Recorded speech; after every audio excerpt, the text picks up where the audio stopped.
people in other places that they could join in via YouTube. So technology allows us to be able to do that. So I want to welcome them as well, and those women that are being empowered as well. And so I wanted to begin sharing a little bit of the backdrop. So there was one day I was on Facebook, and I'm on Facebook, and people are talking as they do. And I remember looking at a particular post, and there was one of my friends said, I feel like Cinderella in my own home. And it just, this particular day, it caught my attention, and so I went and I got the movie, and I began to look at it, and I began to study it. And I saw that this story that I had seen before, it just had a lot of meat to it. And it really embodied women. It embodied the story that many women had. And at the same time, growing up as a pastor child and growing up in church, I saw a lot of other things in it that related to the Bible. And I said, you know what, there's something to this. And I began a program called Cinderella Strong. And this program is dedicated to helping women become everything they're destined to be. And so in the process of time, we go through this thing called transformation, where we actually change our form. And we know that the Bible says that you'll transform by the renewing of your mind. And so she went through this whole process, and if you've seen the movie, you know that she went through a lot of things. She had some ups and she had downs, and she had some great moments and she had some really low moments. And through it all, she's transforming. Her life is changing. And so what I felt like, I said, you know, I could take this and I could begin talking to the world and introduce this to the world, this idea that women could change their life. And as I begin to study more and more about women, the word starts to open up, and you start to see different things in the word. And I realized that it was an assignment from God, not just a great business venture or an opportunity, but it's an assignment. And so what I want to do is share with you the beginning part of the movie, which I think most people overlook. And it may have been a long time since you've seen the movie. You may have never seen the movie. And that's okay, because as we go through it, I believe that it'll speak life to you. And you may, after it's all said and done, want to go back in and watch the movie just to see a different kind of truth. And so I'm going to turn this up a little bit, turn this on, and we'll go through this. So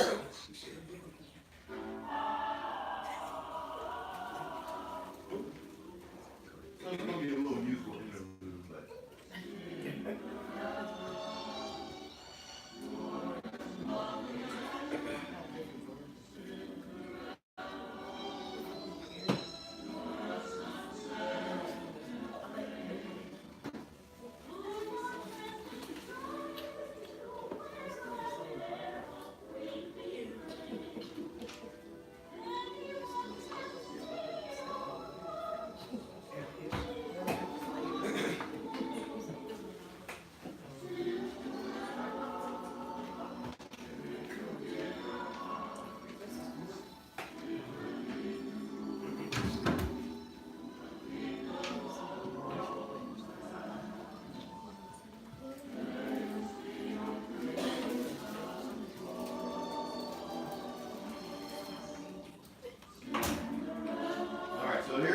here comes this moment that's going to introduce the whole story.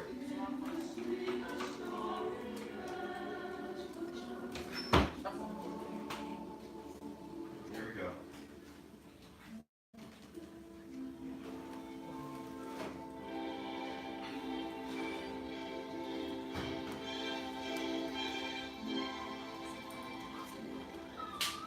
Once upon a time, in a faraway land, peaceful, prosperous, and rich in romance and tradition. That's it.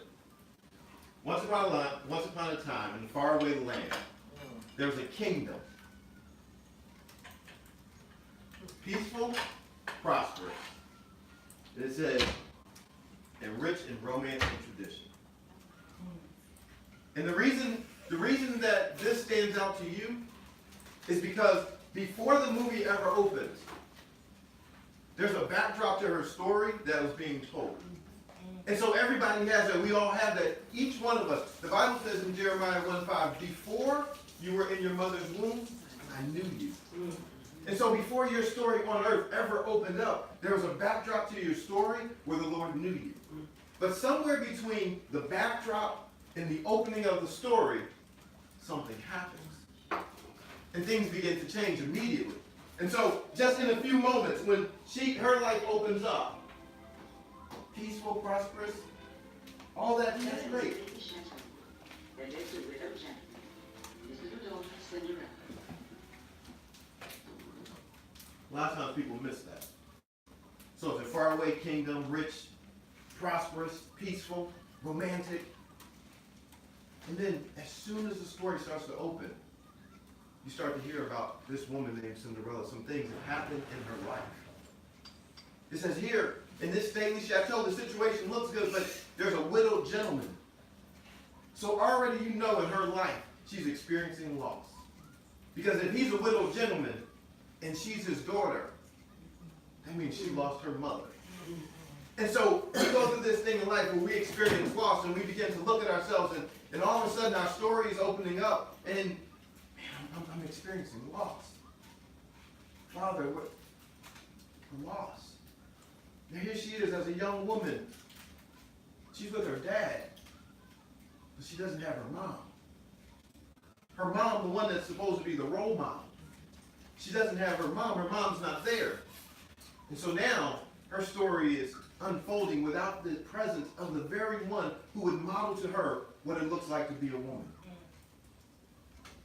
And so I don't know your situation, but everyone in life, we experience loss.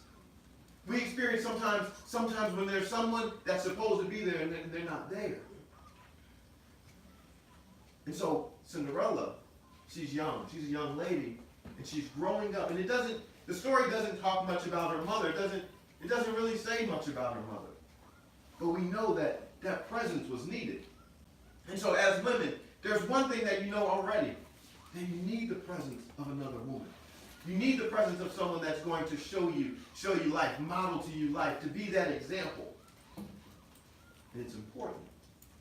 Because as the story goes on, her father knows this. Her father understands that she needs the presence of a woman in her life, and so he says, I'm going to go marry, and then they get into a whole lot of situations and circumstances because he marries a woman who is just chaotic and out of order, and he ends up dying. So Cinderella's growing up, and I've lost my mother, and then my dad gets married to this woman, and she's chaotic, and now we have a stately chateau, and we're living a good life. Except when my dad gets married to this woman, then my dad dies. And so now I've lost my mother, I've lost my father, and I'm with this woman who's chaotic, and she has these two awkward daughters, and that's what the story says, that she has these two awkward daughters, and her mom's interest is all about them. And she begins to squander what the inheritance was that belonged to Cinderella. And so for us, maybe we didn't go through that kind of situation, but there was a story before you ever stepped on the earth. And sometimes when we get here, not sometimes, all the time, when we get here, we begin to do something where we begin to squander the inheritance of our story. And so this is why this session tonight is called A Beautiful Transformation. Because I believe that somewhere between before you were in your mother's womb, I knew you. The conversation there to the conversation right now, there's been some noise. There's been some dialogue and discussion that's been in your mind. There's been some chaotic talk from the image of a woman that became your role model that you weren't supposed to see. See, the presence of that woman, the woman that her dad married, she became an image that Cinderella could have said, I'm going to be just like this image that I see. She didn't. But sometimes along the way we do. Sometimes there's a magazine article, or sometimes there's someone that has a dialogue, a discussion with us. Sometimes there's someone that takes advantage of us and physically abuses us or mentally abuses us. And so now through abuse, we begin to see the image of maybe I'm supposed to look like this because this person is beating me up, and this person has raped me, this person has molested me. So maybe this is the image of what I'm supposed to be. But before you were in your mother's womb, there was a dialogue and discussion that was had with you.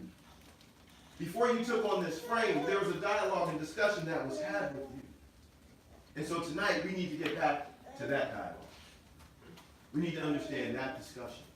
And so what we're going to do is we're going to walk through the Word and open it up to see what it says about you as a woman. And I think that if we slow down and we go through, you'll see some things and maybe hear some things fresh out of heaven that you may not have heard before. And if you've heard it before, then that means God's reminding you that you need to hear it again so that you can take it in, because faith, it comes by hearing, and hearing by the Word of God. What you constantly take in, that is what will begin to take the shape and the form. The reason I call the program Cinderella Strong is because it takes strength to transform your life. It takes strength to transform your mind. And so all that she went through, there was a certain kind of strength that had to be resident within her in order for her to go from where she was and what she was experiencing to ending up in the palace at the end. See, she started off, her backdrop had to do with the kingdom. We know at the end of the story, she ends up in the palace, back in authority, married to the soon-to-be king.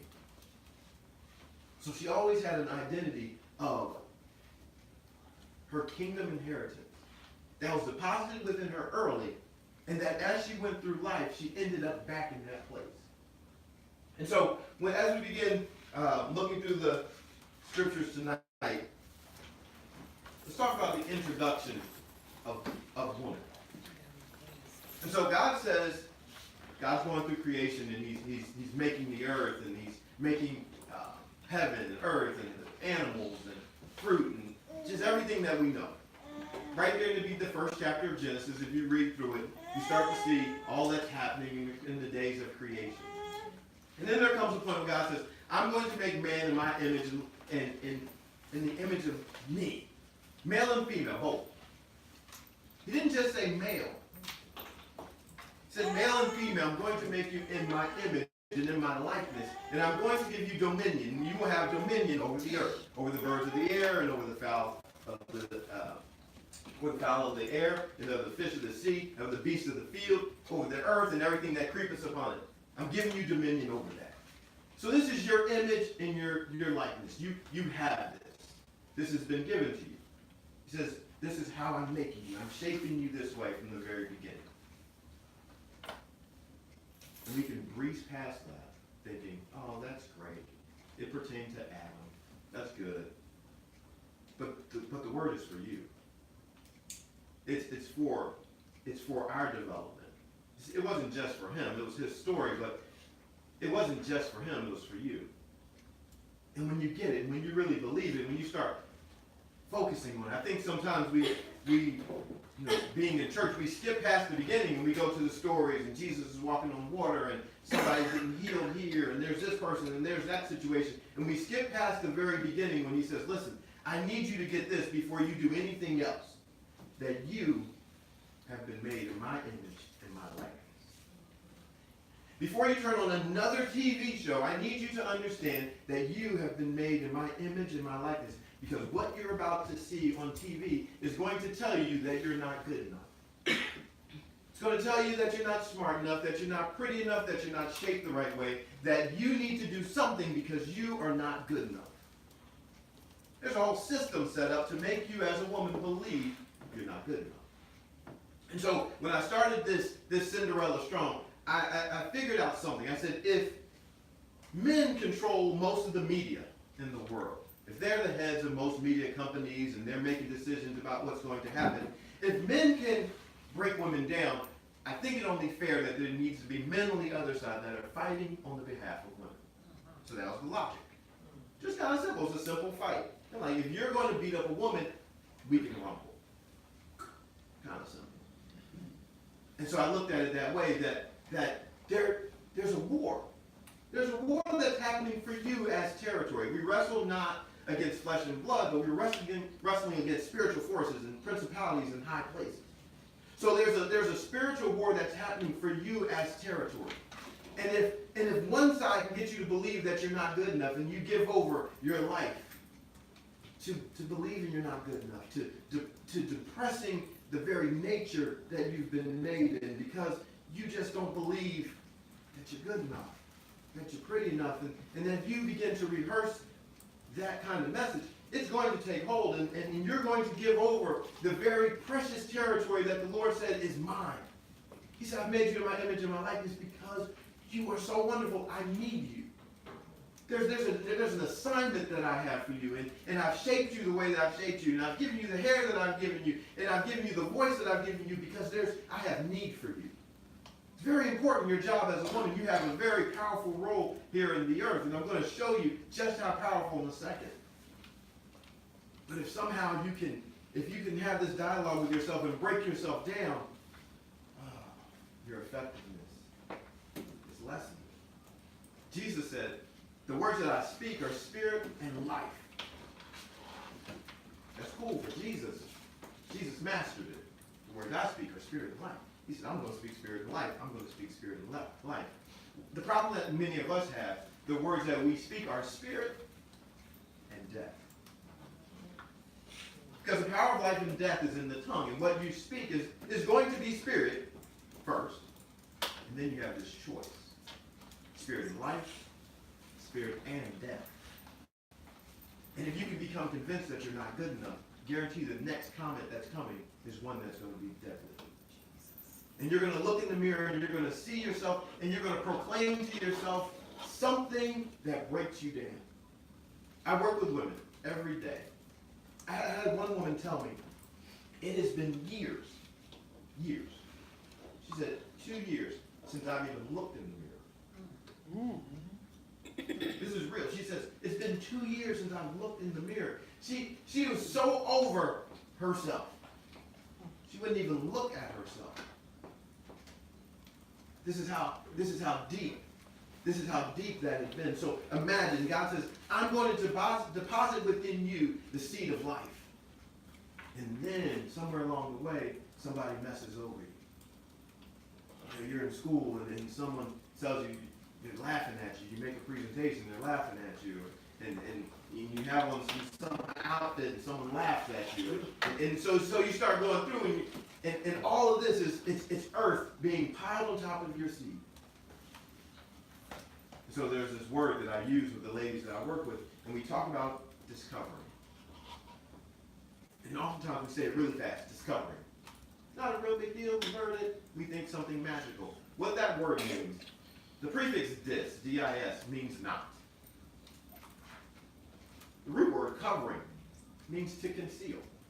So when we go through the process of discovering, we go through the process of no longer concealing.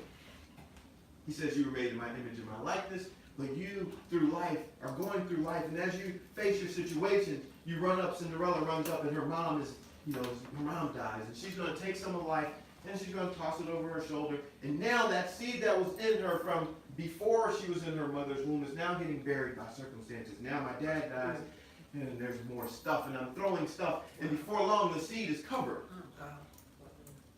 And so we go through life, and we're covering the seed, we're covering it. Oh, such and such told me I'm ugly. We're covering it. And this boy broke up with me, and we're covering it. And my dad wasn't there, and we're covering it. And my mom said this, and we just start covering.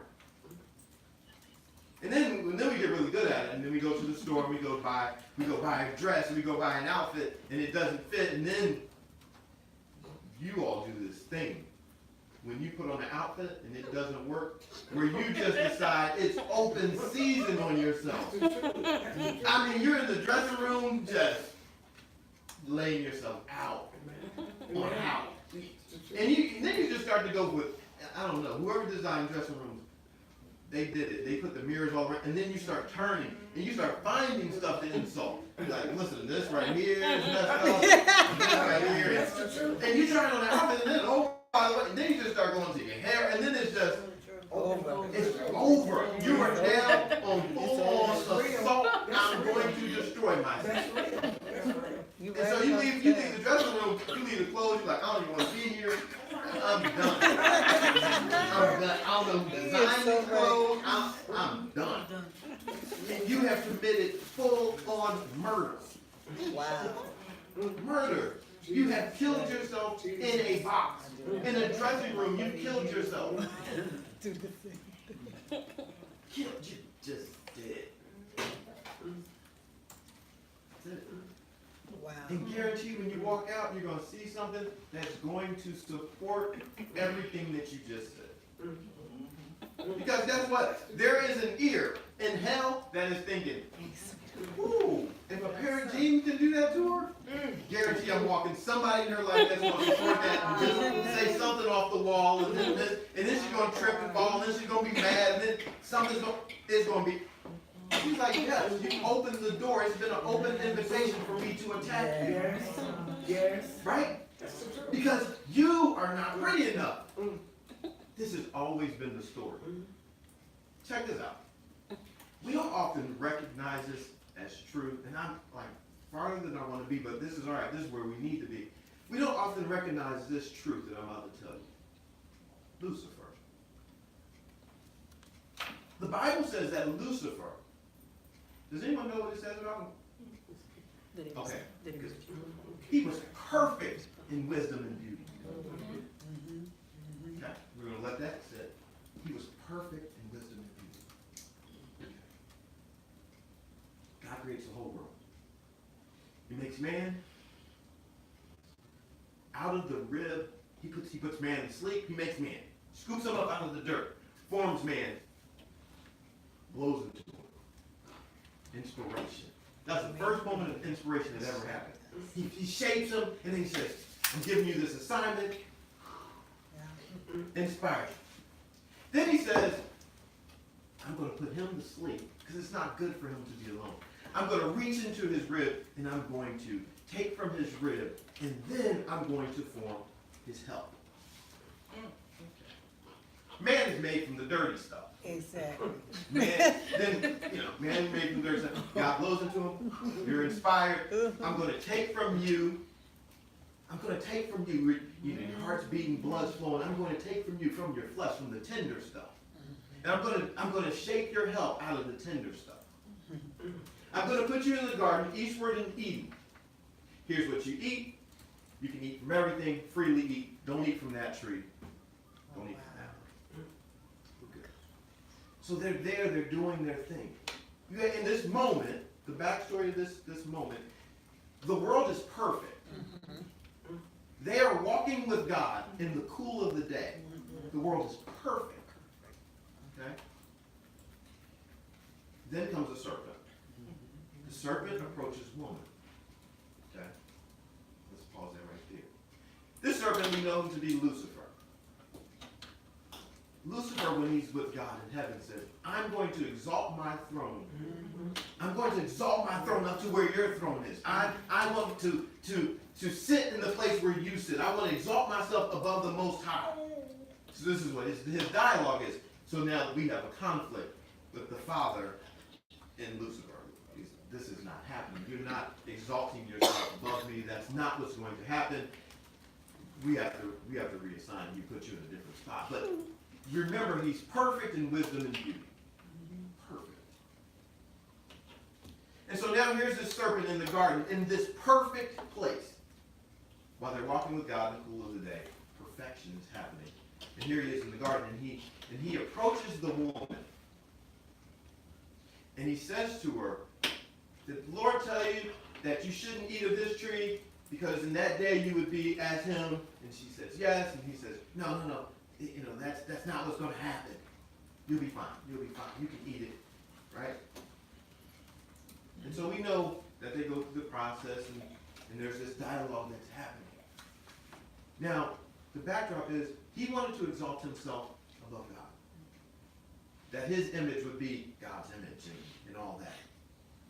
Then he says to her, did he say there's going to be consequence? She says, of course, yes. It's going to be all right. You'll be fine. Right? And I think about it like this. Remember, they're people. They're people like us. They were living on the same planet that we live on. And I think about what I know about women today, and how you look at yourselves quite often as not being good enough. Now, I think it's interesting that the serpent didn't approach the man. Right? He approached the woman. What do we know about the man? We know about the man that he was in a situation where the Lord had been with him, and he said, here are all these responsibilities that you have. You need to garden, you need to care for, you need to cultivate, you need to grow things. It says in the Bible that there wasn't even any rain until a man showed up. It says that the gardens was watered, that the water came up and the mist came up from the ground because there was no man to till the ground. So there wasn't even rain. So when a man shows up, and this is just a side note that you can tuck away, whether you're married or not married, here's a side note. When a man shows up, things change.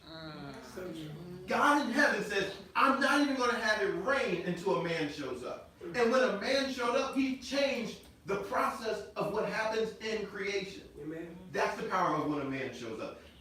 Who's married in here? Okay. Who's not married? Widow. All right? Here, for you that are married, let me just put it to you. You're already married. Encourage the man in your life to keep showing up. Amen. Wait. Listen to it. Encourage the man in your life to show up. Yes. Okay? To show up. To take himself to another level. Because when he goes to another level, there's something that's going to be manifested in your life, because when a man shows up, something happens. God designed it that way. It's proof. It's there. Yeah. He said there was a mist that came up from the ground. He hadn't caused it to rain because there was no man to work it. When a man shows up, he shows up to work something. If you are single, it doesn't matter what he tells you. Doesn't matter how cool you think he is. When he shows up, he should show up, and change should happen. And here's how you're going to understand the change. He's going to show up. Change is going to happen because he's going to show up and work. There was a mist that came up from the ground. God had not caused it to rain because there was not a man to work.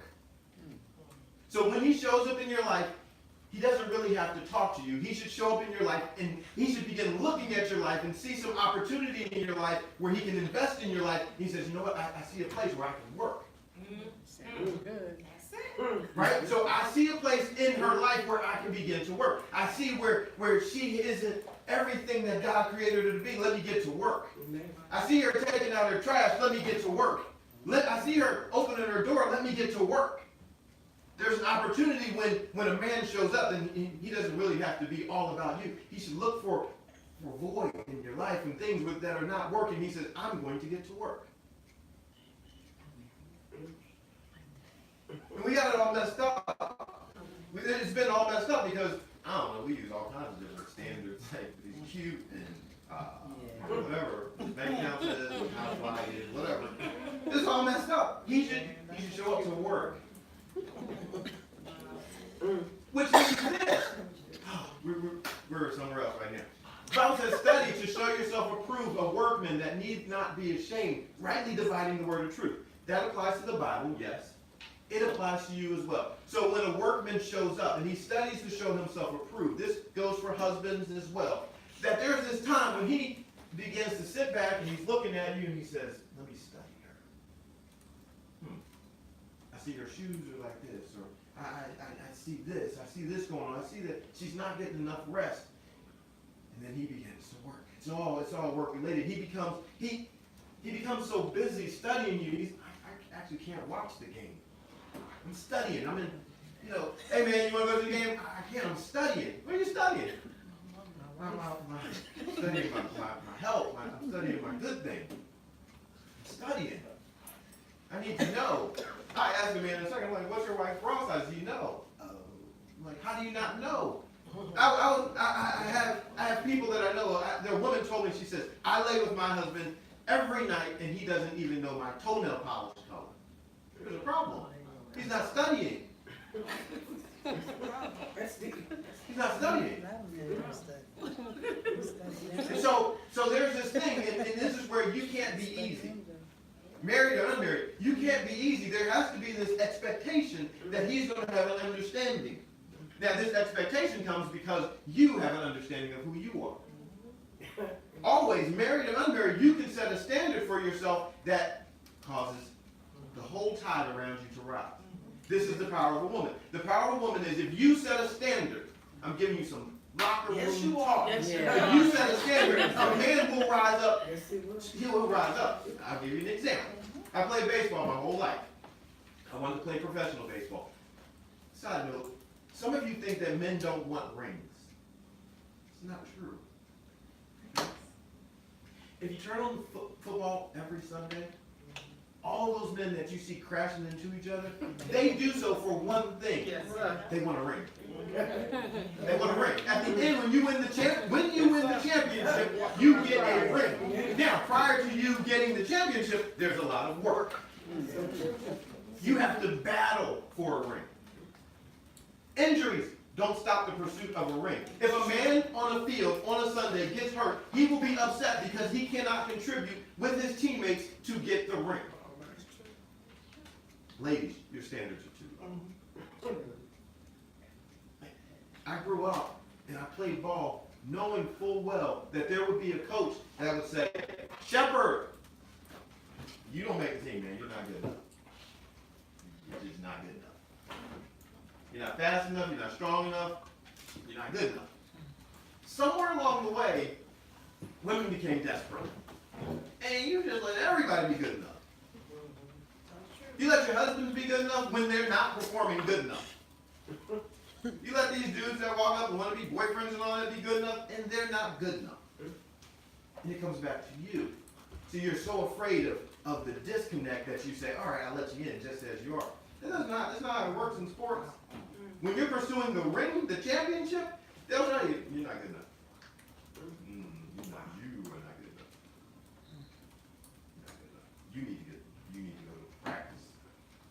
And you need to work. But you know why? Because they know. This is the standard. This is what it takes to win the championship. This is what it takes to get the ring. You're not measuring up. And so they send him away. And that man that goes away, if he really wants to make the team, you know what he does? He goes away and he begins to work. I knew coming out of high school that I wasn't going to get much taller. And in college, and I wanted to play pro ball, they like guys that are tall because it looks good. You have this presence because you're tall. When you're like 5'5" on a good day, 5'6", that's not like impressive. People are like, man, he is like a whopping 5'6". People don't know, whatever. If you're like 5'10", 5'11", 6'1", you look kind of good. So I knew the obstacles against me were not obstacles that were going to just change. So I had to work. I grew up in Philadelphia. It's cold in Philadelphia. Yes, Some guys are in like Florida and they can play baseball all year round. Let me just tell you, in Philadelphia, people don't want to have a catch with you in the winter. You got that right. Right? So what I had to do is I had to go and I drew a square on the side of an elementary school and I played catch by myself in the winter. Because I knew where I was going. And it was worth it to me to prepare before I ever got there. When I was in high school, I was preparing for college and the pros. I wasn't there, but I was preparing. So somebody should be preparing ahead of time, working. So when you finally meet them, they're used to working. It doesn't change when you become a husband. You begin working knowing what you have. So it's time to get back to work. And so we go back to the garden. And here's woman. She wasn't given the job of working. She was given the assignment of helping. And I imagine sometimes that the helper role seems a little lesser than that dominant, here's the job, you got to do it all. Like, we can sometimes kind of diminish help. And so she's there. And she's the helper, she's the helpmeet. But I realized something else about her. She was made from a rib.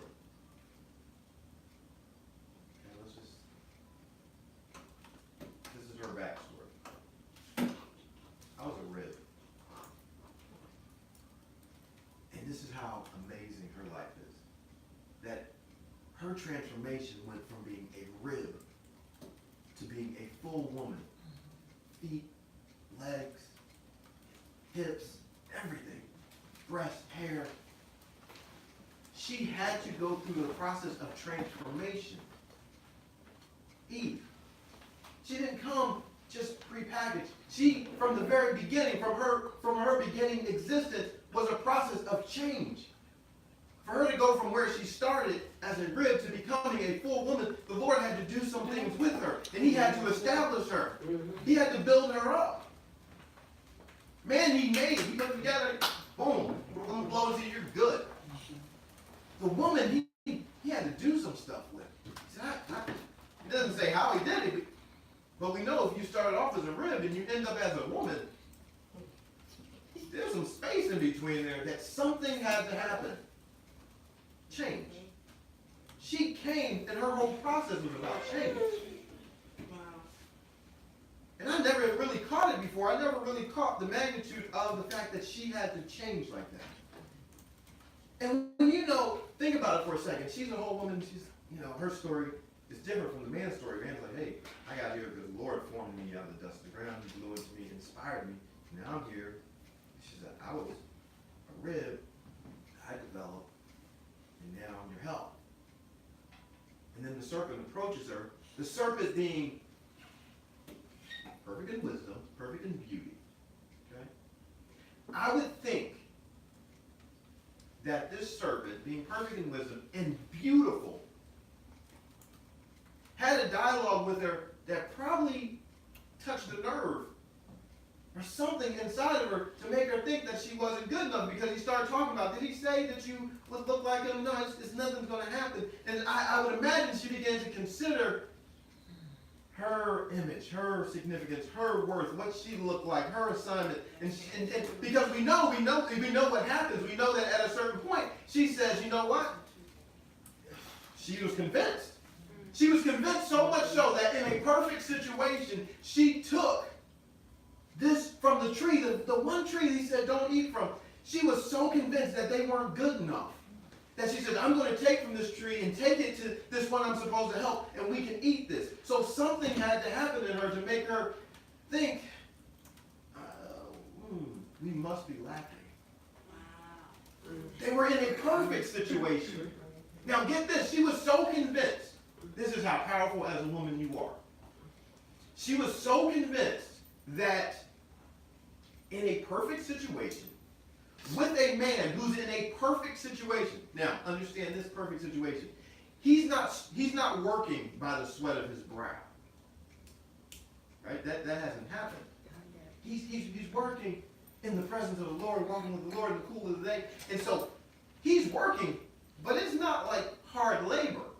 He's in a perfect situation, walking with the Lord. She comes to this man in a perfect situation who's walking with God. That's pretty intimate.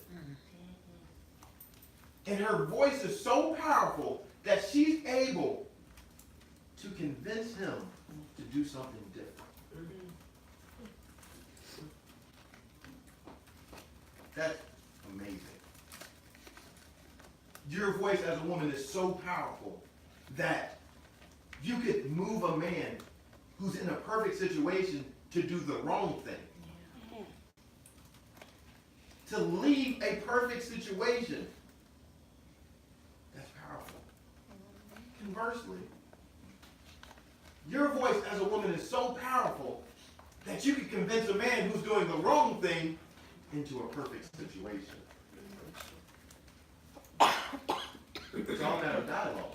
And so here's why it's important what you think of yourself. Because if you become convinced that you're not good enough, the words that are going to come out of your mouth, out of the abundance of your heart, the mouth is going to speak. They're going to speak, this situation's not good enough, I'm not good enough, you're not good enough. The Bible says that a woman can tear down her house with her tongue.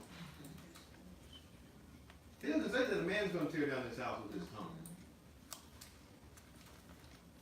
It just doesn't say it. There's something about the words that you speak that are just that powerful. You can tear down your house with your tongue, with your words. And then the dressing room. You can tear down your house with your words. You can demolish yourself. You can tear yourself down. Not just you, but your sister, your daughter, those that are around you. When you begin to have a dialogue and you're sitting with them and you begin to talk about, girl, how, you know what? I know I'm not this. I know I'm not that. I'm so tired of the way I look, and I look this way, and I look that way. Now you are speaking these words into an atmosphere where someone's going to hear them, and they may just start looking at themselves lesser because you have now opened up the floodgates to lesser talk. He says, I made you in my image and my likeness. There are some romantic things in the Bible that I encourage every man to know. There's a scripture that the Lord, in all his wisdom, he says, you are altogether beautiful. There is no flaw. That's pretty cool. You are altogether beautiful. There's no flaw in you. No flaw. I know that you've been through some stuff, but you are altogether beautiful. There's no flaw in you. That's hard to be convinced of when you live in a world where you're speaking to yourself and you are tearing yourself down, telling yourself what you are not. And he's trying to get the message to you. He said, daughter, listen, you are altogether beautiful. There's no flaw in you. But when I stood on the scale the other day, it said this, hey, listen, you are altogether beautiful. There's no flaw in you. But. And so we're going back and forth with the Lord, and we're telling him why we aren't. And he's trying to tell us why we are.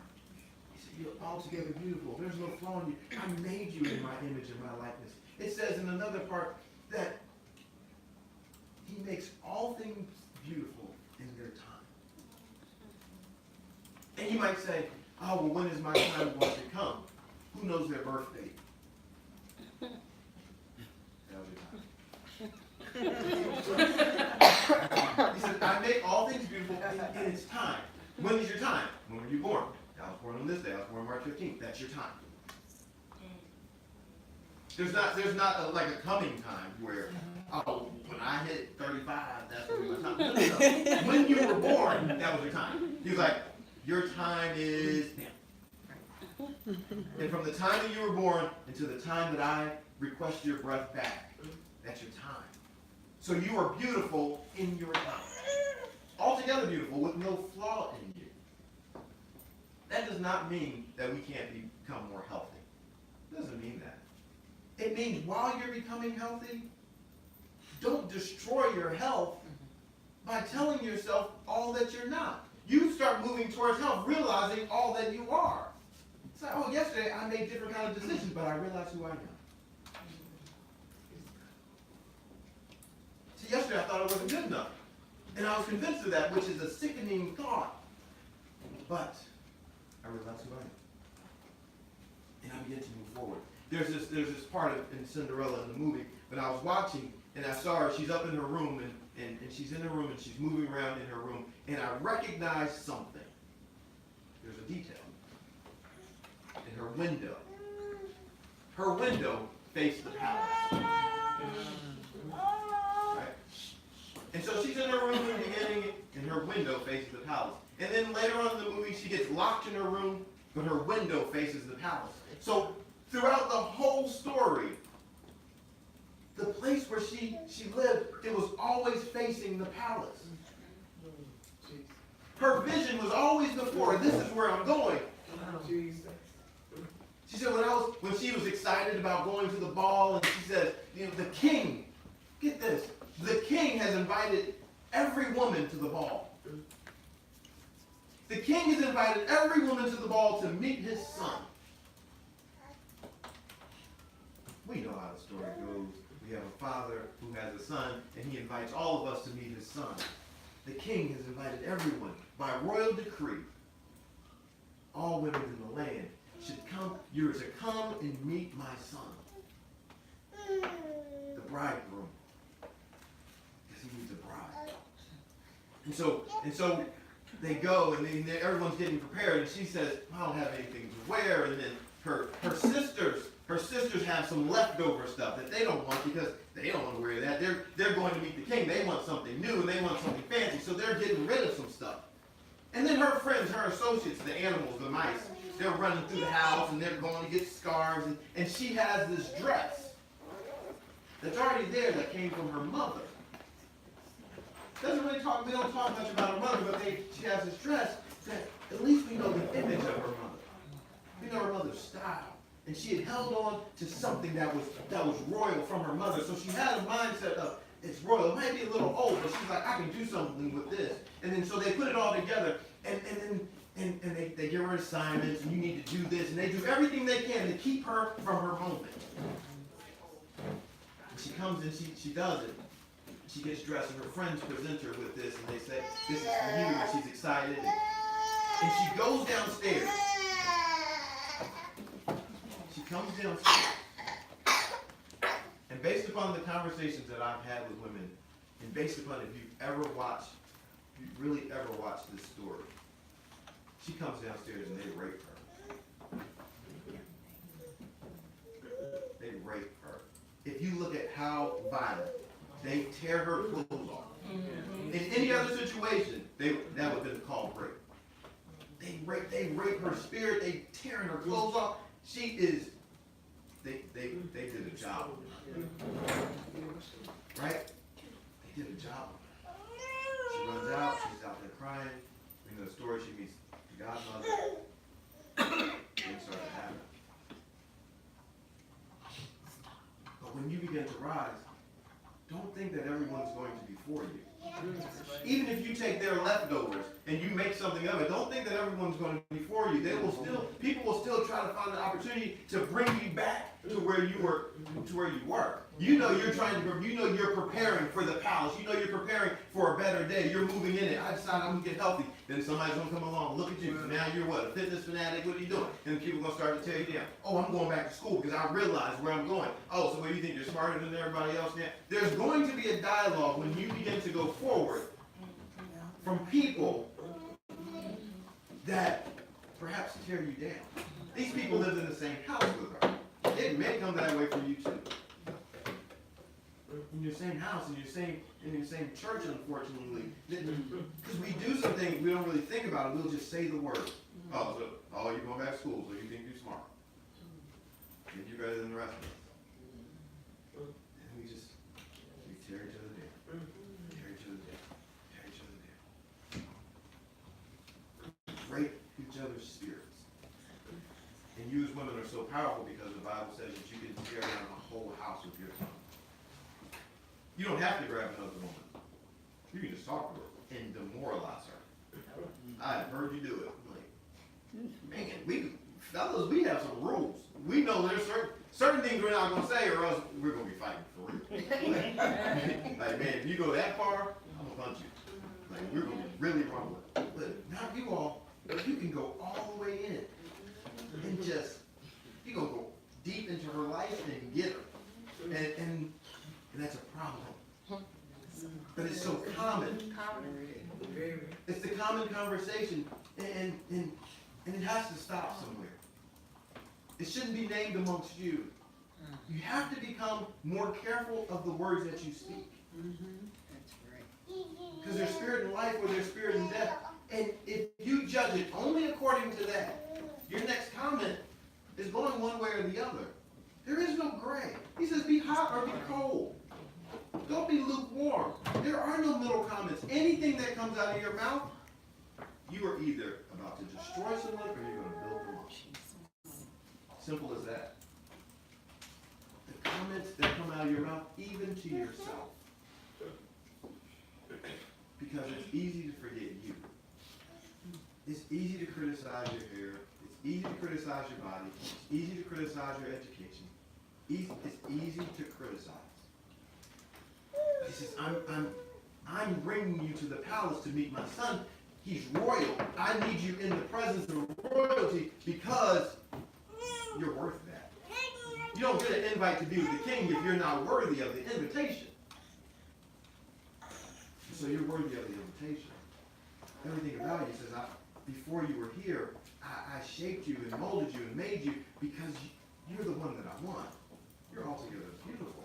There's no flaw in you. I made you perfect in your time. I made you in my image and my likeness. And so when someone approaches you and they begin to talk to you real smooth, like to talk to you about where you came from, say, no, I came from something. And I've been made into something else. The hand of the Lord crafted me and changed me and shaped me into this. I've been changed from glory to glory. That's what he does. He says, the Lord says this. It is the honor of God to conceal a matter. Right? So that means this. There's the glory of God to conceal a matter. That means it's God's glory to hide something. Okay? God's glory to hide something. It's the glory of God to conceal a matter. It's the honor of kings to search it out. So, in other words, God hides something. Those that are royal search for it. Inside of this man, Adam, God hid his helpmeet in him from the very beginning. I was talking to some guys the other day, and they were talking about dating and all that, and we were talking about, well, how do you find your wife? I said, how did Adam find his? Right? You find her inside. Once you realize what your purpose is, and so for the single people again, once a man realizes what his purpose is, what he's called to do, it makes it real easy to realize who goes with him. Who compliments me, because I realize, because I've been with my father and he showed me, here's your purpose, son. This is what you're supposed to do. You're supposed to be an auto mechanic. So then maybe I'm not really supposed to be linked up with the one that's in the music industry that maybe doesn't so much go. She's not in me. That's not in me. So our dialogue won't really make a whole lot of sense, and we may clash a lot because that's not in me. My purpose says this, but I know my fleshly desire says this. But you realize that he hid a treasure in you. And maybe, I think about it, like maybe in the midst of this perfect situation while they were walking with God, perhaps the man didn't have enough dialogue with her just to keep reinforcing, you're altogether beautiful. There's no flaw in you. God made us perfect in our time. You are the treasure that's been hidden inside of me, and he revealed you to me. He brought you to me. You're the treasure. You're that good thing. He said, he that finds a wife finds a good thing and obtains favor. You're the favorable part of my life. When you came into my life, favor came with you. And so you begin to rehearse this. Faith comes by hearing by the word of God. And so it had this dialogue been constantly rehearsing. I wonder how in the garden, and this is another thing about being violently protected, how in this garden, while I'm walking with God in the cool of the day, and this place is perfect, how did someone else get my wife's ear? How far away was I that you were able to get that close to her?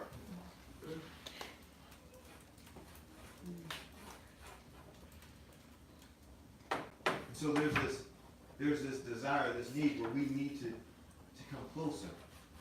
Single, married, perhaps there's not a man in your life, but the beauty of this all is that the man who wrote the book, if we get close to him, if we can keep one another close to what he says. See, he's the ultimate lover. He's the ultimate romantic. He's the one that makes sure you have flowers every day. He says, for you, every day the sun's going to rise for you. This is all very romantic. I love it. I'm like, look at God. He says, I'm going to put the sun up every day for you. Wow. There's some rain that's falling. I'm doing that for you. Why? Because in your future, there's some flowers that are coming. I did that for you. When you're walking down the street and you see those flowers and blossom, I did that for you. When the snow comes in the winter and everything starts to die, don't worry, I did that for you too, because I need to kill the diseases and I need that to go away because I'm doing something for you. Every day I'm doing something for you because I love you. Because you're altogether beautiful. There's no flaw in you. I need to make sure you have flowers every day. I need you to make sure you have the sun. And then when the night comes and it's dark and you see the stars, I did that for you. And so if you start to remind one another, did you see what he did for you today? telling her what she did for her doesn't take away the fact that he did it for you. He's an equal opportunity lover. Yes. He said, I'm just loving all of you. Yes. Don't worry, my grace is sufficient for all of you, so I'm going to pour out all my love on all of you. But you can remind your girlfriend, listen, no, I hear what you're saying. Things might be hard, but you see what he did for you. Remember last year when you were in that place, and now you're in this place? Did you see what he did for you? You're like, oh, you don't understand my body. Wait. Look at your body. You're made in the image of God. Did you see what he did for you? He gave you his image. Did you see what he did for you? And he begins to just, you stay close to that man, right? So you, not a man, you stay close to the Father. And when you stay close to the Father, and when your dialogue becomes, let's rehearse him. Let's rehearse that image to one another. So then, when the young ladies that aren't married, when somebody steps up, they're like, I've been with the Father for a long time, and we've really been really close and interacting a lot. I don't really see how you measure up. Because I've been loved on quite a bit, and my sisters all around me remind me of what he does for me. So you, if you want my attention, you really have to look like him. So come back, because right now you don't qualify. My standards are very high. You're high maintenance. You're a high maintenance. Yes, I'm high maintenance. Wow. Yeah. And so here's the thing. When I started the Cinderella Strong, I realized this. As a woman, you have this power to touch men. You have this power to touch children. And so if I figured that if I was the vehicle by which I could help elevate women, okay, now you're at a different place, then everyone down here has to then decide we're either going to come up to that level or we're not going to be at that level, right? And so the tide begins to elevate when you elevate a woman. When you help a woman to rise, the tide has to rise. And so you're either going to rise with the tide, man, children, or you're going to drown. That's it. But there for you, there is no more coming back down. That was done. We saw it. She, in the perfect situation, was up here. She said, I'm going to go down there, and then everything fell. Women, you are the key to society. Civilizations rise and fall, not based off of what men do, but based off the role of the woman in society. And when a woman loses her value in society, civilization crumbles. Because you're that influential. You are the voice to the next generation, the first teacher. You are the voice to the one who was given the assignment to work. I tell the ladies all the time, you want to see a man work? Tell him he's good at something. Tell him. I'm telling you, it is so simple. We are like really simple. I always use the same example. Like, tell him he's good at taking out the trash. And just tell him, wow. Yes. Just like that. Every week you're just on that? Like, you just, you know, you were good. You're doing a good job. You know what? Honey, babe, whatever you call them. King. I know the bank account doesn't say what you want to say, but you're doing a good job. I see you. I see you in the future, and you look better than you look right now. I see you. Keep going. You need me to rub your shoulders? What? Keep going. Keep going. Just keep going. In your mind, you might be thinking, we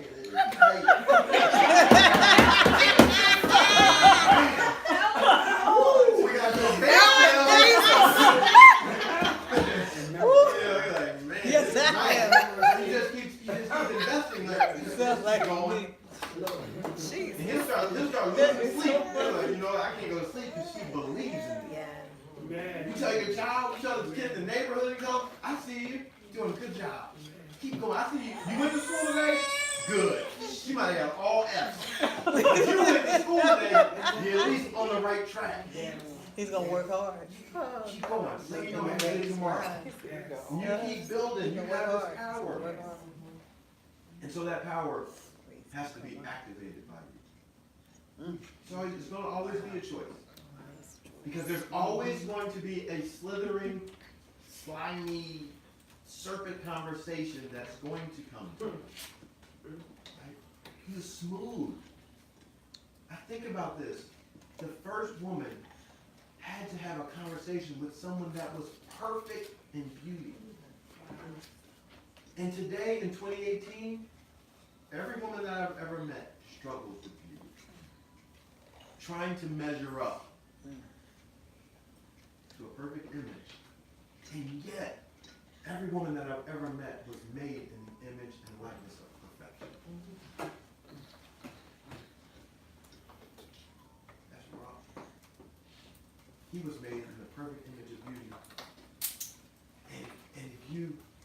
And he's going to sell you something that tells you you're not good enough, to make you diminish yourself, because if you ever realize that you're already altogether beautiful and there's no flaw in you, when you get it, your whole life is different. Everything's different. So don't be convinced that you're not beautiful. The transformation of beauty is going to be in your mind. Be transformed by the renewing of your mind. Before you were in your mother's womb, I knew you. Had a conversation with you, and you knew this. But somewhere along the way, your mind started to change. So he says, be changed, transformed by making your mind new again. I need you to come back. I need you to come back to our first dialogue before you showed up and someone told you that you weren't good enough. I encourage people, I'm like, don't even leave Genesis. Like, stay there. Stay there until you really get it. You can just keep reading Genesis 1:28 and like, I was made in his image and like, I love Jesus too. Don't leave the garden, because this is where I made you. And if you leave the garden before you get it, you're going to constantly keep going back to Jesus, thinking that Jesus is going to fix you, and all he's saying is, you were made in our image and our likeness. So Jesus does not want you to keep coming with what you're not. He said, I showed up to rescue all that you are. I did the cross thing. I knew you were going to mess up. It was already understood. I paid the price for that. Stop talking to me about that. Stop talking to me about that. I don't want to talk about that. I got it. You're a sinner. I got it. I know. Like, this hurt. They beat me. Beyond recognition of a man, they beat me because I knew you were going to mess up. Wow. And so we're going to pray and go. And I want to talk to you about this one last woman who, when she went to Jesus, they told her, she came in, she said, Jesus is in there. She said, I'm going to go in and I'm going to humble myself at his feet. And she humbled herself at his feet and she began to cry. She began to weep. And she's weeping such that his feet are wet. And she begins to wash his feet with her tears. And the one man on the side, a Pharisee, a church guy, he says, if he knew that she was a sinner, he wouldn't let her do that. But she's there. She's like, you know what? I have to exchange my thought process for what he has right here. And she's bawling. And she's crying. And then she takes this oil and she opens it up on her feet, over his feet. And she's like, I'm willing to exchange everything that I've ever had for what you have. Humbled. I know I messed up. But I will submit my whole everything down to you for this moment. I don't have to be cute. I'm going to cry. I'm crying. I'm going to wash your feet. I'm pouring out this oil. And then the Bible says that a woman's hair is her glory. She takes her glory and dries his feet. She took her glory and she said, I'm wholly sold out for what your message is for me. This, the most beautiful, highest part of me, I'm going to take the highest part of me and lay it at your feet. In exchange. And I believe, this wasn't her name. I believe that she was Cinderella. Because the word cinder means ash. A cinder is something that is smoldering with the possibility for it to combust and become inflamed. Ella means beauty. The Bible talks about the exchange of he will give you beauty for ashes. Her name is Cinderella. Beautiful. Cinderella Strong means that you have to be strong enough to make the exchange from ashes to beauty. He gives beauty for ashes. It requires strength. It's a process. It's a process to change your mind. And it's going to happen moment by moment by moment. Do not think that you can take a break. You can't. People are going to think you're being overly technical. You have to. It's that serious. Every moment. Every moment.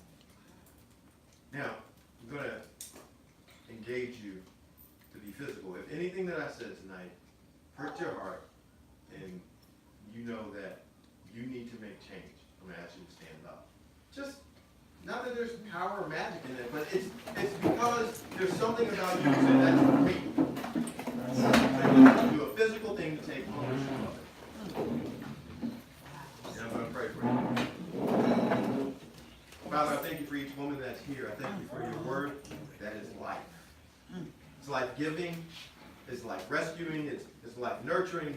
It is everything that we need to become everything that you have destined us to be.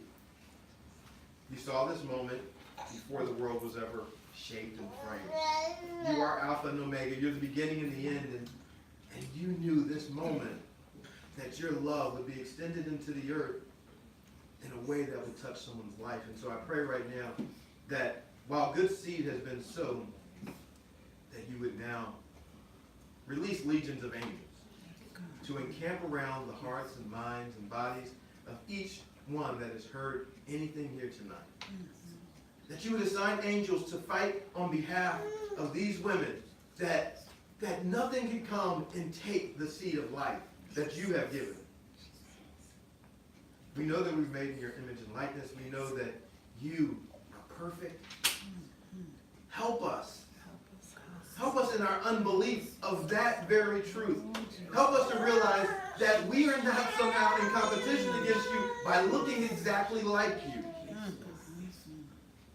That wasn't even a suggestion, but it was a command by you.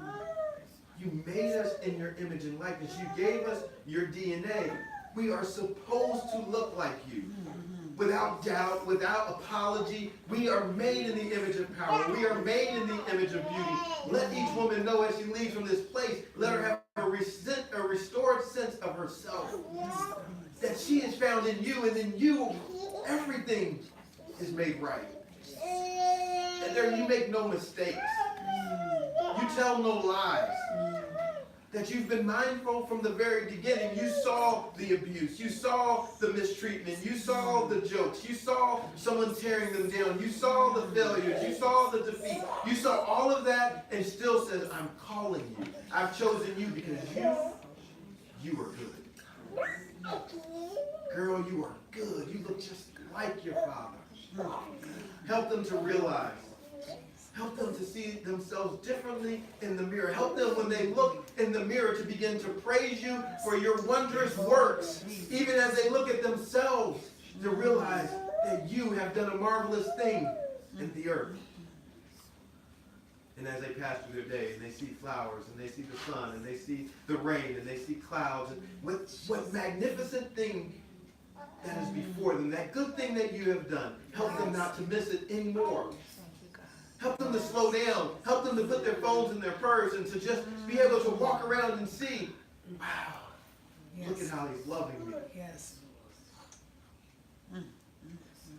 Encourage their hearts. Keep them, prosper them, take them home safely into their responsibilities as they go. Let them see unusual favor in their places of work and in their jobs and in their schools and whatever they may put their hands to, let it prosper. Restore virtue. Restore hope. Help them, Lord, to realize exactly who they are. Yes. And that in the face of even perfect beauty, they realize that you are your self-perfection. Yes. So they don't even have to measure up to beauty standards when they just see you. Yes. We thank you for these things.